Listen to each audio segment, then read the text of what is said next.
I never expected the most feared ruler in the galaxy to know my name, let alone demand an audience with me. Yet there I was, stranded on a crystalline landing platform deep inside the nebulan expanse, while a procession of alien guards bowed as their queen approached.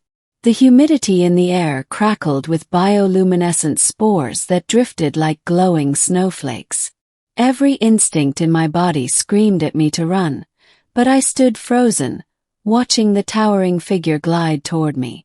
Queen Zellura of the Vari Dominion, conqueror of 13 star systems, devourer of empires, and apparently deeply offended by me, a mid-ranking xenobiologist who had spent most of his life avoiding conflict and attention. Her presence was overwhelming. She stood nearly 8 feet tall, her body draped in iridescent armor that seemed alive, shifting patterns like the scales of a great serpent. Four luminous eyes blinked slowly, studying me with a mix of irritation and curiosity. "Human Draven hail," she said, her voice echoing like a chorus vibrating through my skull. "You have evaded my summons 6 times. You left my messages unanswered. You altered your flight paths to avoid my territory." She paused, leaning forward. "Why do you avoid me?" I swallowed hard. I could feel the guards behind me stiffen.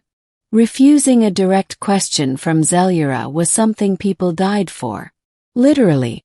I had seen the reports, grainy footage of planets silenced for less. And yet the answer that lodged in my throat wasn't fear. It was something far worse, shame. Zellura's face remained unreadable, but the faint flicker in her lower pair of eyes told me she was growing impatient. "Speak," she commanded. I inhaled slowly and forced myself to meet her gaze. "Because," I said, "you remind me of someone I failed." The queen tilted her head, clearly not expecting that. I continued, voice trembling as memories I had spent a decade burying resurfaced. 10 years ago, during my first deep space research mission, my team encountered a species we'd never catalogued. They were tall, regal, bioluminescent. Their bone structures formed natural armor. But most of all they were beautiful, noble, like you. Her brows, if they could be called that, lifted slightly. I bonded with one of them. Her name was Ariel. She was my research partner, my friend. And eventually someone more than that. We worked together for months cataloging her people's genetic structure, their unique neural biolinks, their rituals. I admired her more than anyone I'd ever known. My voice cracked. But the Dominion found her world. Silence fell like a blade. Zellura's expression tightened. "They weren't part of your empire yet," I said quickly. "But your forces swept through their sector. My crew tried to intervene. We weren't soldiers, but we tried." I begged Ariel to flee. She refused. She said it was her duty to stay with her people. I pressed my fists to my sides. I never saw her again.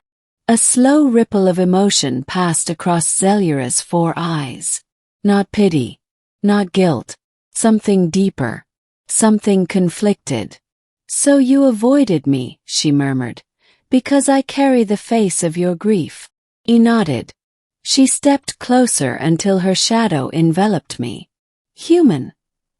Do you assume that because my dominion expanded through that region, I personally demanded the eradication of her kind?" And blinked. "Didn't you?" Her jaw tensed. "No," she turned away slightly.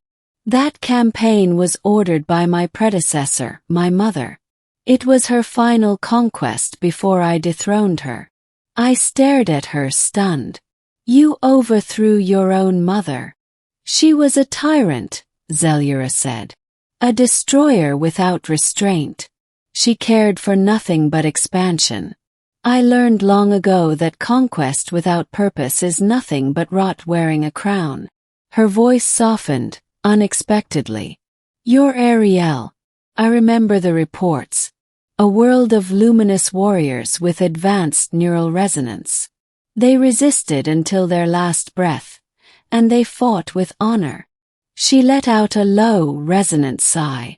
I did not order their fall, but I bear the weight of their memory. She turned back to me, and this time her gaze held something I had never expected from her: respect.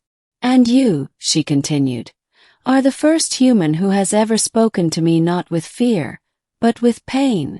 I shifted uneasily. What are you saying?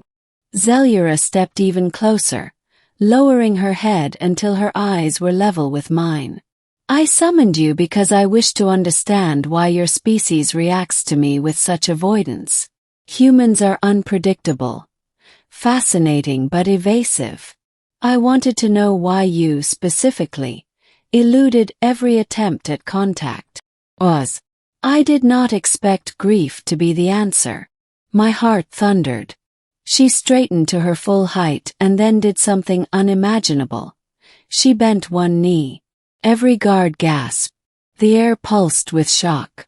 Queen Zelyura, apex ruler of the Dominion, was kneeling before me. For the pain my lineage caused, she said quietly, her voice trembling like a storm held back by sheer will. I ask your forgiveness. I stumbled backward. Your Majesty, no, you can't. But she held up a hand. The Vari kneel only to those whose hearts reveal a truth powerful enough to change us. You have done that today.